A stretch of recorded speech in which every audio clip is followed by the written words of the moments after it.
Hello all of you, welcome back to my channel. मैं आज आप लोगों के लिए लेकर आ चुकी हूँ एक कलेक्टिव रीडिंग जिसका टॉपिक रहने वाला है current feelings of a person. आपके पर्सन करंटली आपको लेकर कैसा फील कर रहे हैं, कैसा महसूस कर रहे हैं, ये जानेंगे। रीडिंग जनरल है, कलेक्टिव है, सभी ज़ोडिएक साइंस के लिए है, हर उम्र के व्यक्ति के लिए है, टाइमलेस है। जब भी आप इस वीडियो तक पहुंचेंगे, जब भी आप इस वीडियो को देख रहे हैं, आपके साथ तभी रेजोनेट करेगा, फिर चाहे आप इस वीडियो तक कितने भी समय बाद क्यों न पहुंचे हों।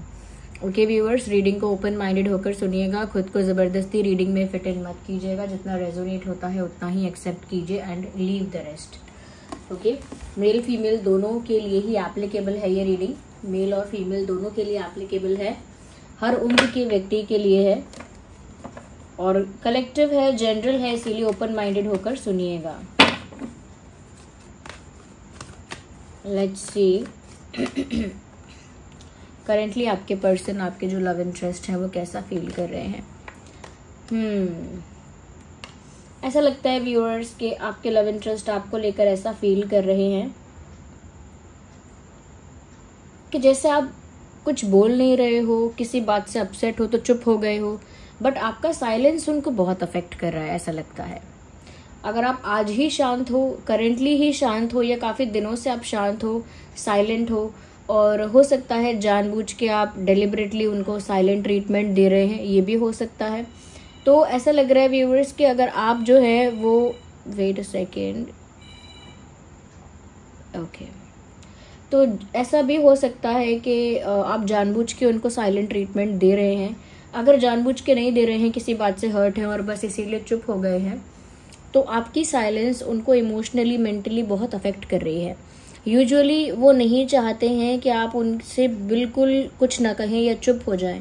अगर आप थोड़ा गुस्सा दिखाएंगे, थोड़ा सा कंप्लेन करेंगे तो भी चलेगा, बट अगर आप बिल्कुल चुप हो जाएंगे, कोई एक्सप्रेशन नहीं, कोई रिस्पॉन्स नहीं, कोई एक्शन एक्टिविटी नहीं, तो ये चीज़ एक्चुअली में उनको ट्रिगर कर रही है। आपका इतना साइलेंट हो जाना, इतना सीक्रेटिव या मिस्टीरियस हो जाना, इतना चुप हो जाना उनके दिल को बहुत चुभ रहा है। ओके, चुभन हो रही है उनको, और कहीं ना कहीं इस चीज़ से उन्हें एक वाइब और आ रही है।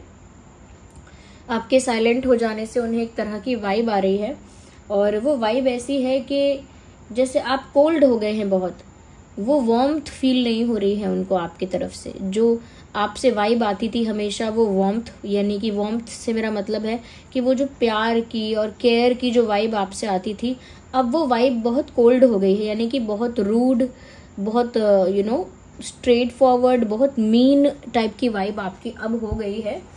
और ये चीज़ उनको ट्रिगर कर रही है अंदर से, और इसीलिए वो एक कंफर्टेबल स्पेस में नहीं है, इमोशनली कंफर्टेबल स्पेस में नहीं है।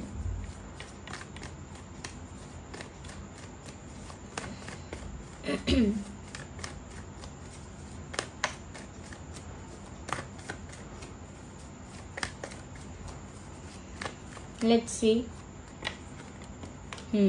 आई थिंक आप दोनों के बीच कोई कॉन्फ्लिक्ट हुआ था डेफिनेटली, और 50% लोगों के लिए मैं कहूँगी कि ये कॉन्फ्लिक्ट किसी थर्ड पार्टी की वजह से हुआ था। आप दोनों के बीच में कुछ दरार आई है, कोई प्रॉब्लम हुई है, और वो प्रॉब्लम थर्ड पार्टी की वजह से हुई है।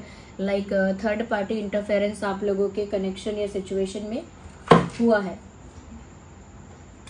यस, एक थर्ड पार्टी इंटरफेरेंस हुआ है, और ऐसा लगता है आप दोनों के बीच कोई तू मैं, कोई आर्ग्यूमेंट, कोई वर्बल आर्ग्यूमेंट, कोई बहस, कोई फाइट हुई है, किसी तरह का मतभेद हुआ है, किसी तरह से रिश्ते में दरार आई है।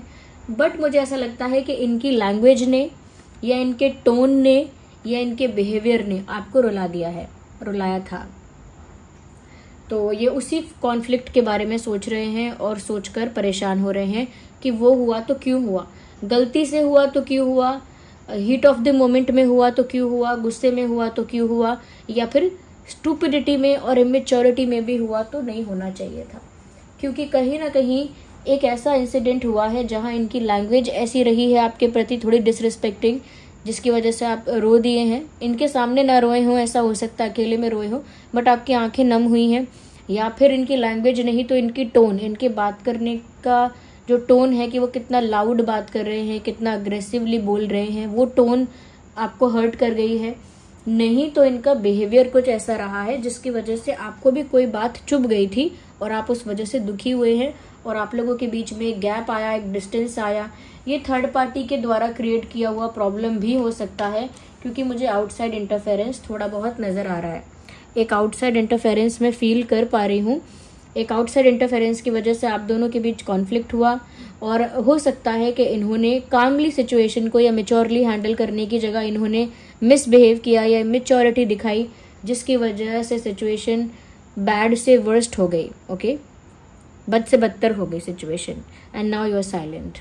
आप दुखी हैं, इस वजह से भी चुप हो सकते हैं। ज़रूरी नहीं है कि आप रूड हैं, मीन हैं, कोल्ड हैं। वो तो इनको वाइब्रेशन आ रही है, वो तो ऐसा खुद फील कर रहे हैं, ऐसी वाइब उनको महसूस हो रही है। और कहीं ना कहीं ऐसा लगता है करेंटली उस फाइट को लेकर, उस आर्ग्यूमेंट को लेकर, उस कॉन्फ्लिक्ट को लेकर या उस इंसिडेंट को लेकर they are not happy, they are very guilty about it. काफी गिल्ट उनको महसूस हो रहा है। जो भी कुछ हुआ आप दोनों के बीच, जैसी भी फाइट हुई, जैसा भी मतभेद हुआ, उस पर वो बहुत रिग्रेट में हैं, काफी गिल्टी हैं और पछताते हैं कि उन्होंने अगर अपशब्द बोले तो क्यों बोले, बुरा व्यवहार किया तो क्यों किया, बचपना किया तो क्यों किया और पागलपन किया तो क्यों किया। They are in regret. और कहीं ना कहीं अगर थर्ड पार्टी का भी कोई इन्फ्लुएंस रहा तो उस वजह से भी रिग्रेट में है कि थर्ड पार्टी को क्यों इंटरफेयर करने दिया। ये भी एक रिग्रेट का कारण है। So here we have one more card popping out, let's consider that. अभी इस कंडीशन में तो उनको लग रहा है आप ही उनके लिए एक सोर्स ऑफ एनर्जी हो, आप ही उनके लिए विटामिन वगैरह हो, इस समय आप ही उनके लिए प्रोटीन हो। मतलब मेरे कहने का मतलब है, आई एम जस्ट जोकिंग, इस समय आप ही उनके लिए वो सोर्स ऑफ एनर्जी हो जिसकी उनको ज़रूरत है। जो कॉन्फिडेंस उन्हें चाहिए इस समय, या जो हिम्मत उन्हें चाहिए इस समय, या इस समय जो स्ट्रेंथ उन्हें चाहिए, वो सिर्फ आपसे ही मिल सकती है। बिकॉज यू होल्ड और you have that kind of aura. आपका ऑरा ऐसा है व्यूअर्स, एक क्लेंज प्योर ऑरा जिस इंसान का होता है वो हमेशा पॉजिटिविटी ही रिफ्लेक्ट करेगा। कभी उसकी तरफ से नेगेटिविटी आप सेंस नहीं कर पाएंगे। और ऐसा लगता है कि अब भी उनकी एक्सपेक्टेशन मन ही मन आपसे है कि आप अगर उन्हें हील करेंगे, यानी आप उनसे बात करेंगे तो उनकी हीलिंग हो जाएगी।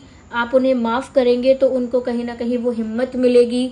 आप थोड़ा सा उनके लिए कंफर्टेबल या ओपन अप हो जाएंगे तो उन्हें काफी मोटिवेशन, स्ट्रेंथ और कॉन्फिडेंस मिल पाएगा आपको अप्रोच करने का भी, अपोलोजाइज करने का भी और प्रॉब्लम्स को सॉल्व करने का भी उन्हें हिम्मत मिलेगा।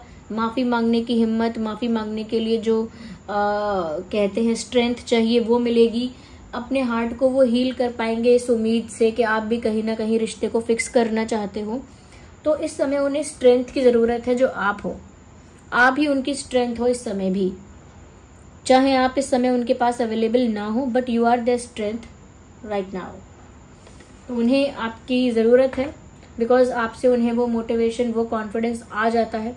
कई लोग ऐसे होते हैं कि कोई उनको मोटिवेट करता है तो वो होते हैं, कोई एक स्पेशल पर्सन होता है। ऐसा है, किसी के लिए कोई एक फेवरेट टीचर होता है कि वो फेवरेट टीचर अगर क्लास में आ जाएगा then I will perform good. किसी के लिए कोई बड़ा भाई बहन भी हो सकता है कि मेरे भैया या मेरी दीदी साथ में होंगे तो मैं ये काम कर आऊँगा या कर लूँगा, यू नो। सो ऐसा कोई ना कोई होता है जिससे हमें उस तरह का सपोर्ट मिल पाता है। एंड आपके पर्सन के लिए आप हो गए हैं, पहले शायद कोई और हो, but now you are that person. पर अब आप हैं वो व्यक्ति जो इन्हें मोटिवेट और स्ट्रेंथ प्रोवाइड कर सकते हैं, मोटिवेट कर सकते हैं। तो कहीं ना कहीं उन्हें आपकी ज़रूरत का एहसास हो रहा है। वो तो भूलने के लिए तैयार है जो पहले हुआ है, जो मिस्टेक हुई है या जो इंसिडेंट हुआ है या जो कॉन्फ्लिक्ट हुआ है, वो तो उसे भूलने के लिए तैयार हैं। बट थर्ड पार्टी उन्हें भूलने नहीं देती और आप भी उसे भूल नहीं सकते। ये उनके लिए एक बड़ा हर्डल है, एक बड़ा ऑब्स्टेकल है। यानी जो भी दुर्घटना हुई या बुरा हुआ या गलत हुआ या मिसबिहेव हुआ, मैच्योरिटी, स्टुपिडिटी, कुछ भी नाम दे के चलिए, जो भी हुआ वो उसे भूलने के लिए तैयार है क्योंकि उनको रिग्रेट है, गिल्ट है, अपोलोजेटिक है और आपके साइलेंट होने से परेशान है। तो वो तो कहीं ना कहीं व्यूअर्स भूलना चाहते हैं जो हुआ और उसे भूलना ही चाहते हैं। बट वो ये भी जानते हैं कि थर्ड पार्टी बार बार उन्हें वो चीज़ याद दिलाती है। थर्ड पार्टी बार बार उन्हें कहीं ना कहीं इंटरफेयर करके पोक करती है उसी बात के लिए। थर्ड पार्टी कोई भी हो सकता है और आपके लिए भी उनको लगता है कि व्यूअर्स वो भूल जाएंगे तो क्या हुआ, आप आसानी से नहीं भूलोगे। तो वो तो पुरानी बातों को भुलाकर, पुरानी बातों पे मिट्टी डालकर नई शुरुआत करने के लिए खुशी खुशी रेडी हैं, बट आप रेडी नहीं हैं। थर्ड पार्टी का अभी भी वही प्रॉब्लम चल रहा है। तो मुझे लगता है कि वो जितना चाह रहे हैं कि ये सब कुछ ठीक हो जाए, उतना आसपास की सराउंडिंग्स नहीं चाहती। जब ये खराब कर रहे थे सिचुएशन, तब आसपास की सराउंडिंग्स शायद बेटर हो, बट अब ये कुछ ठीक करना चाहते हैं तो आसपास की सिचुएशन फेवरेबल नहीं है। तो ये तो भूल जाएंगे। इनको ऐसा लगता है कि मैं तो भूल जाऊं जो हुआ, मैं तो लेट गो भी कर दूं, मैं तो भुला दूं क्या हुआ था, लेकिन आप ना भूल पाए शायद, ऐसा उनको लगता है। वो आपके पास आएंगे ज़रूर, definitely. They will not be able to stay away from you for a very longer period of time. बहुत लंबे समय तक तो आपसे दूर नहीं रहने वाले या नहीं रहने वाली हैं, बट टाइम फिर भी लगेगा, बहुत ज़्यादा टाइम नहीं लगेगा। लेकिन क्योंकि नाइट ऑफ पेंटिकल्स है, मुझे मेंशन करना ही पड़ेगा कि एनर्जी स्लो है, स्पीड जो है वो ग्रेजुअल है, यानी गति जो है वो धीमी है। धीमी गति से आपकी ओर बढ़ रहे हैं, slowly slowly gradually step by step आपकी ओर बढ़ेंगे, उसमें टाइम लगेगा। उनके अंदर वो हिम्मत आए, उसमें टाइम लगेगा। थर्ड पार्टी का इशू रिजॉल्व कर लें, उसमें टाइम लगेगा। और कहीं ना कहीं मुझे लगता है व्यूअर्स कि ये थोड़ा सा टाइम टेकिंग प्रोसेस हो सकता है, थोड़ा समय बीत सकता है, लेकिन बहुत ज्यादा समय नहीं बीतेगा, क्योंकि आना तो उन्हें आपके पास ही है, अप्रोच तो आपको ही करना है, चाहे थोड़ा सा टाइम लग जाए, बट ऑफर तो ये आपके लिए ही लेकर आएंगे, या ऑफर आपके लिए ही लेकर आएंगी। तो ये ऐसा सोच रहे हैं कि आज नहीं तो कल अप्रोच तो मैं इनको करूंगा, आज नहीं तो कल अपोलोजाइज करूंगा या करूंगी, आज नहीं तो कल कोई ऑफर लेकर या प्रपोजल लेकर इनके पास जाऊंगा या जाऊंगी, you know. So they are very clear in their mind. ये अच्छी बात है कि क्लैरिटी है उनको।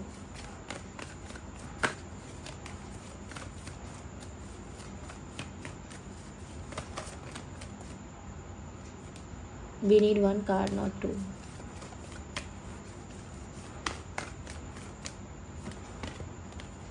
अगर आप सोच रहे हैं ना व्यूअर्स कि वो खुश है या they are fine and they are okay, ये कार्ड बता रहा है they are very heart broken. उनका भी दिल टूटा हुआ है, उनका भी दिल दुख रहा है, वो भी सैड है। और अगेन वही जो बात मैं पहले कह रही थी वही दोबारा आई है निकल के कि थर्ड पार्टी ने कुछ तो खिचड़ी पकाई है, कुछ तो दाल में काला है, कुछ तो थर्ड पार्टी ने प्रॉब्लम क्रिएट किया है, क्योंकि ये भी मन ही मन थर्ड पार्टी को दोष दे रहे हैं। They are also blaming third party somewhere और टू सम एक्सटेंड। ये भी मन ही मन सोच रहे हैं कि थर्ड पार्टी की वजह से खराब हो गया सब कुछ, मेरा दिल टूट गया, मेरा सपना टूट गया, मेरी उम्मीद टूट गई, किसी तीसरे ने बीच में टांग अड़ाई, किसी तीसरे ने बीच में प्रॉब्लम क्रिएट की, यू नो। सो वो भी हर्ट है, वो भी पेन में है, और वो भी थर्ड पार्टी को ही ब्लेम कर रहे हैं। थर्ड पार्टी या तो फैमिली है, या कोई पास्ट पर्सन है, कोई न्यू पर्सन है, कोई फ्रेंड है, सिबलिंग भी हो सकता है, बट कोई है थर्ड पार्टी में। किसी तीसरे ने इस प्यार के बीच में दरार डालने की कोशिश की तो है। पहले ये शायद नहीं समझ रहे थे इस बात को, but now they understand it, और दे अंडरस्टूड। अब समझ गए हैं ऐसा लगता है। पहले आई थिंक ये भी रेडी नहीं थे समझने के लिए।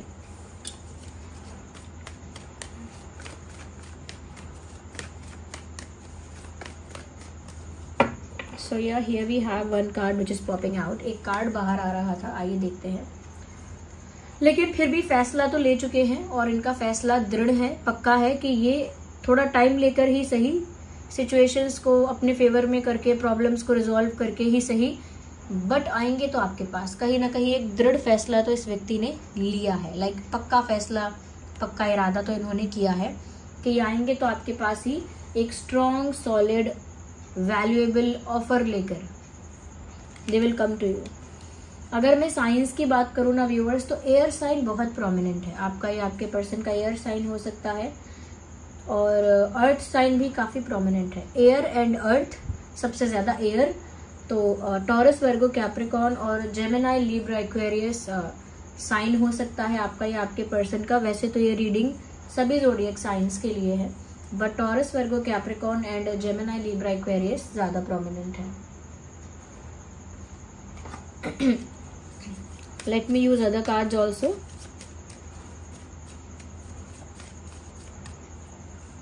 We need 1 card. देखिए अभी भी लग रहा हो सकता है बाहर से कि ये कॉन्फिडेंट है, स्ट्रांग है, पावरफुल है, लेकिन अंदर से टूट चुके हैं, अंदर से खोखला महसूस कर रहे हैं, अंदर से बहुत वीक फील कर रहे हैं, खाली महसूस कर रहे हैं। टर्माइट का कार्ड है, इसका मतलब दीमक। वो बाहर से देखने में दरवाजा या लकड़ी ऐसा लगता है कि ठीक है, अभी तक ठीक है, लेकिन थोड़ा सा उसको पंच करो तो पता लगता है अंदर से बिल्कुल खोखला है।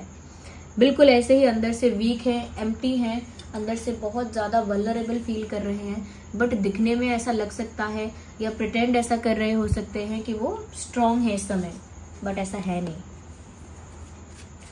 तो इमोशनली वल्नरेबल हो चुके हैं अंदर से। आई हैव टू से मुझे लगता है वो सिचुएशन में चेंज का इंतजार कर रहे हैं कि परिस्थिति बदले, उनके फेवर में बदले। ऐसा नहीं कि उनके अगेंस्ट में चेंज हो जाए, उनके अगेंस्ट में सिचुएशन है ही। वो चाहते हैं कि उनके फेवर में सिचुएशन ट्रांसफॉर्म हो जाए, परिवर्तन आए और उनके हक में आए, ऐसा वो चाहते हैं, जिससे कि उनके लिए चीजें स्मूथ हो जाए, सरल हो जाए। वी नीड 1 कार्ड और not 2 at the same time. और देखते हैं करेंटली कैसा फील कर रहे हैं। Again 1 card.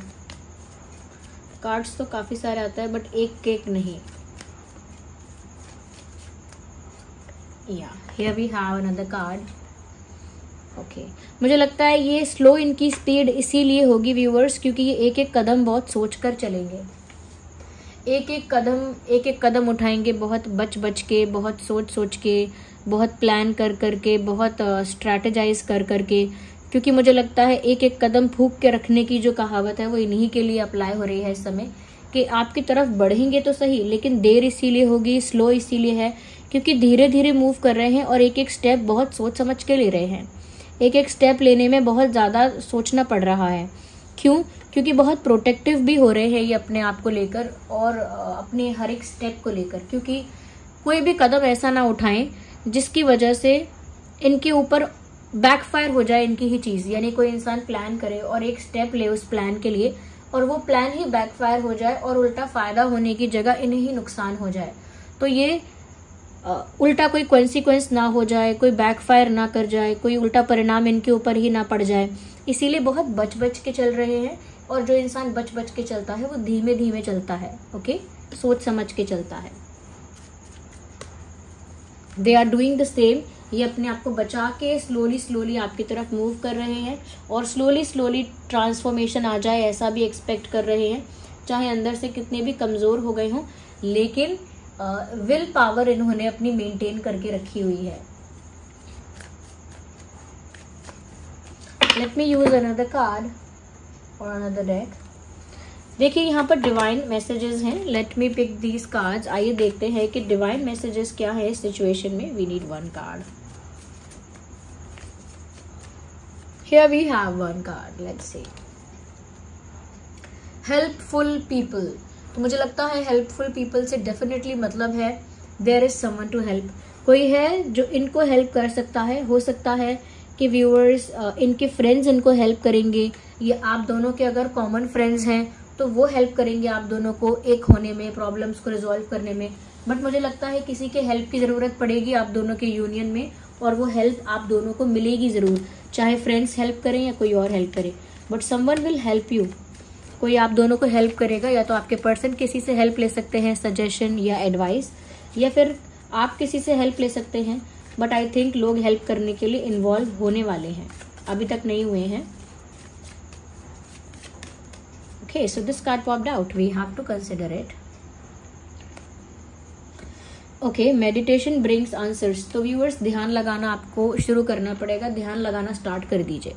पहले 20 सेकंड का ध्यान लगाइए, फिर 30 सेकंड का ध्यान लगाइए, फिर 45-50 सेकंड का ध्यान लगाइए, फिर 1 मिनट का ध्यान लगाइए, लेकिन धीरे धीरे करके ध्यान लगाना स्टार्ट कर दीजिए, क्योंकि मेडिटेट करने से आपको आपके सारे प्रॉब्लम्स का सोल्यूशन मिलने लगेगा, वो भी अपने आप से।